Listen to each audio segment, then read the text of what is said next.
সন্তানের ভরণ-পোষণের বকেয়া পরিশোধ করতে না পারলে পাসপোর্ট বাতিল করবে আমেরিকা। ভাইরাল একটা নিউজ। আমি একটু জানার চেষ্টা করলাম এর ভিতরের কি। কিন্তু ভেতরে তেমন কিছুই নেই। আমাদের দেশের নিউজ পোর্টালগুলা অনেক ক্ষেত্রে সোশ্যাল মিডিয়ায় অনেকগুলা নিউজ রয়েছে। যারা হচ্ছে কোনো কিছু ভাইরাল করার ক্ষেত্রে মানুষ যেটা জানতে চায় সে অনুযায়ী তারা নিউজ করে। সো এমনভাবে নিউজ করেছে মনে হচ্ছে যেন বাংলাদেশ থেকে যারা আমেরিকায় এসে ইমিগ্রেন্ট হয়েছে তাদের অনেকেরই পাসপোর্ট বাতিল হয়ে যাবে। অনেকেই আবার কমেন্ট করছেন যে সাকিব খানের পাসপোর্ট নিশ্চয়ই বাতিল হয়ে যাবে, কারণ সাকিব খান এই জায়গাটায় এসে বাচ্চা নিয়েছেন। সো এই যে দেখুন যে আমাদের যে নিউজগুলা, তাহলে অথেন্টিক বা রিয়েল ইনফরমেশনটা কি, বা এই যে চাইল্ড সাপোর্ট এই জিনিসটা কি, বা কাদের পাসপোর্ট বাতিল হবে সেটা নিয়েই কথা বলবো এই ভিডিওতে। আশা করি আপনারা কিছুটা হলেও রিয়েল ইনফরমেশন পাবেন। আমি মোহাম্মদ আরিফুর রহমান, আমি আমেরিকায় থাকি, আপনাদের সাথে প্রায়ই নানা কিছু নিয়ে কথা বলি।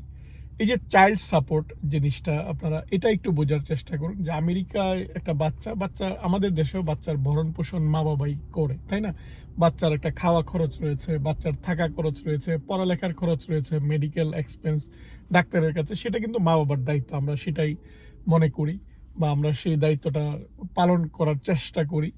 এখন আমেরিকার ক্ষেত্রে যেটা হয়েছে, এখানে ৩০ বছর আগে সম্ভবত ১৯৯৬ সালে একটা আইন ছিল যে কেউ যদি এই যে বকেয়া পরিশোধ না করে তাহলে তার পাসপোর্ট বাতিল হবে।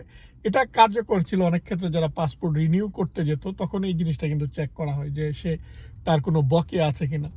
এখন তারা বলেছে যে এটা স্টেট ডিপার্টমেন্টকে জানাবে যে এরকম বকেয়া যাদের রয়েছে তাদেরকে তারা অ্যাকশন নিবে। এই অ্যাকশনটা কাদের নিবে?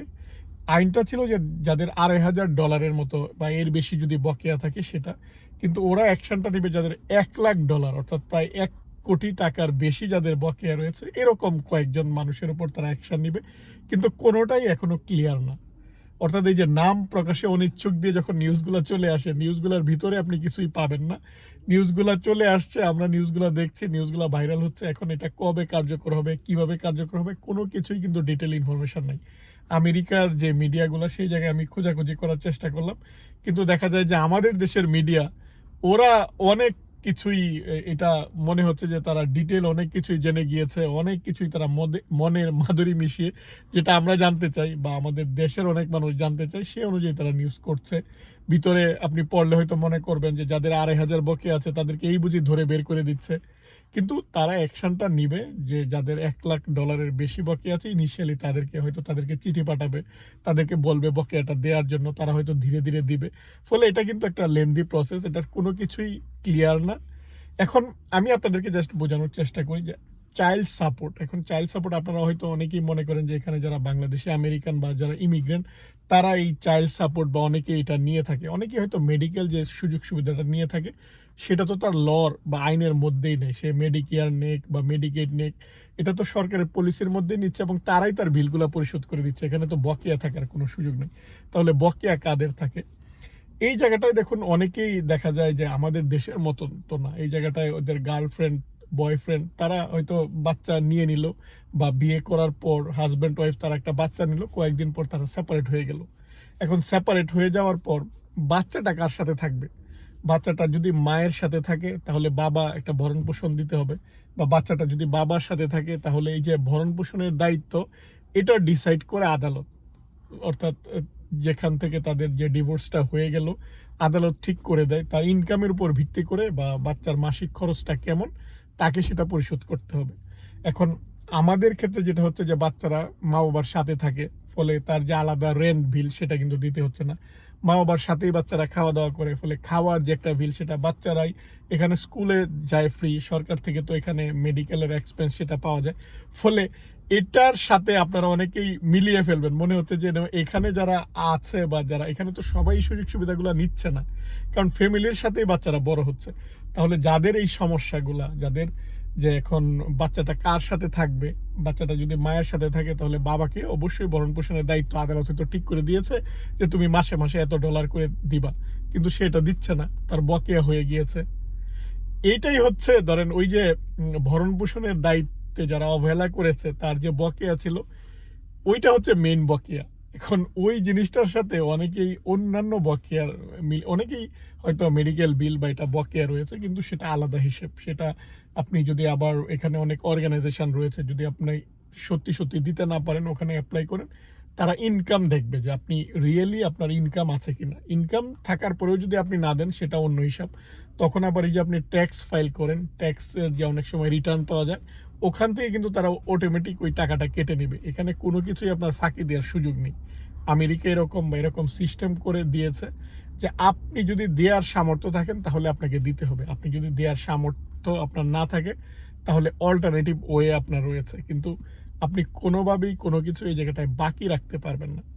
এখন অনেকেই হয়তো যে অন্যান্য দেশ থেকে এসে এই জায়গাটায় যে তারা হয়তো বেবি নেয়, তারা আমেরিকার নাগরিক বানানোর জন্য, এটা অন্য দিক থেকে তারা আটকানোর চেষ্টা করছে। যে তারা দেখবে হয়তো যে তার টেন্ডেন্সি কি, সেটা হচ্ছে ট্যুরিস্ট ভিসা, ওই ভিসা ক্যাটাগরিতে তারা আটকানোর চেষ্টা করছে। আর এটা যে নিউজটা, এটা হচ্ছে যে ভরণ পোষণের যাদের বকেয়া রয়েছে তাদের এটা পরিশোধ যদি না করে তখন তাদের পাসপোর্ট বাতিল হবে। এবং এটা আইনটা তেমন অ্যাক্টিভ ছিল না, এখন তারা ওইটা অ্যাক্টিভ করার চেষ্টা করছে। ইনিশিয়ালি হয়তো তারা চিঠি দিবে যাদের বকেয়া $1,00,000 বেশি, অর্থাৎ দীর্ঘদিন যাবৎ যে বাচ্চার ভরণ পোষণের যে দায়িত্বটা তার ছিল সেই দায়িত্বটা সে পালন করছে না। এটা কোর্ট, যে বললাম যে কোর্ট ডিসাইড করে দেয় যে তার ভরণ পোষণ মান্থলি তাকে কত দিতে হবে বা তার কি কি খরচ রয়েছে। কারণ যেহেতু আপনি আপনার বাচ্চাকে আপনার সাথে রাখছেন না, সে অন্য জায়গায় আছে, অন্য জায়গায় যদি থাকে তাহলে অবশ্যই তার ভাষা বাড়া সেটা আপনার দায়িত্ব। ওই জায়গাটায় যদি থাকে তার একটা খাওয়া খরচ সেটা দায়িত্ব, তার চিকিৎসা বা তার যদি পড়ালেখার খরচ থাকে এটা তো বহন করতেই হবে। আর এটা ন্যাচারালি আমরা আমরা কিন্তু এটা আমরা সেই অনুযায়ী দেখি, কিন্তু আপনি যে দৃষ্টিকোণ থেকে সমাজটা দেখতেছেন এখানে ওই দৃষ্টিতে কিন্তু সমাজটা এরকম না, এখানে সমাজটা ভিন্ন। আবার অনেকেই যে ওয়েস্টার্ন যে সমাজ বা আমরা বইয়ের ভাষায় বা সিনেমায় যেটা দেখি সেটা আবার বাংলাদেশে অ্যাপ্লাই করতে চাই, সেটাও আবার অ্যাপ্লাই করা যাবে না। আমাদের যে সুন্দর একটা সমাজ ব্যবস্থা রয়েছে, আমাদের পরিবারের যে বন্ডিং বা আমরা যে একসাথে থাকতে চাই, এটা কিন্তু এখন ওয়েস্টার্ন এরা মিস করা শুরু করেছে এবং ওরা রিয়েলাইজ করছে এটাই কিন্তু সবচেয়ে ভালো, যে পরিবারের সাথে একসাথে বড় হয়। পরিবারের অনেকেই যে দায়িত্বটা নিয়ে, সেই দায়িত্ব বা আমরা এখন যেটা হয় যে অনেকেই যারা বাইরে পড়তে আসি, বাইরে পড়তে আসার পর তখন বাইরের দৃষ্টিতে আবার দেশকে দেখতে চাই বা সেটা আমরা এস্টাবলিশ করতে চাই, সেটা এস্টাবলিশ করা যাবে না। যাই হোক, সেটা অন্য আলাপ। আমি জাস্ট এই ভিডিওতে আপনাদের সাথে বোঝানোর চেষ্টা করলাম যে নিউজটা ভাইরাল হয়েছে।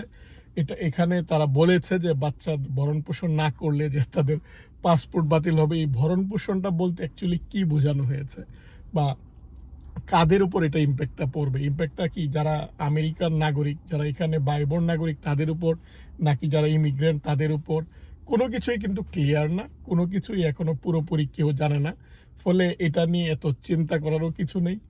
আর যেহেতু আমাদের মতো যারা ইমিগ্রেন্ট তারা, এটা দেখা যায় এমনিতে এই সংখ্যাটা হতে পারে 100-200 মানুষ। আমেরিকা এত মানুষের মধ্যে যাদের $1,00,000 বেশি বকেয়া খুব কম সংখ্যক।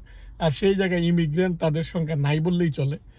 যাই হোক, এটা নিয়ে আলোচনা চলছে বা ভাইরাল নিউজ, অনেকেই সেটা শেয়ার করছেন, কিন্তু রিয়েল ঘটনা হচ্ছে এটা।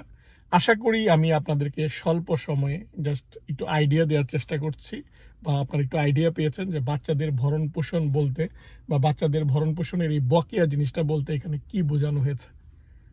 আজ এ পর্যন্তই। আমার চ্যানেল থেকে অন্যান্য ব্লগ দেখার আমন্ত্রণ জানিয়ে, আর এই রিলেটেড যদি আপনাদের কোনো ইনফরমেশন থাকে বা আমি যেটা হয়তো বলিনি বা যেটা আপনাদের মনে হতে পারে সেটাও এখানে অ্যাড করা উচিত, কমেন্ট করে জানাবেন।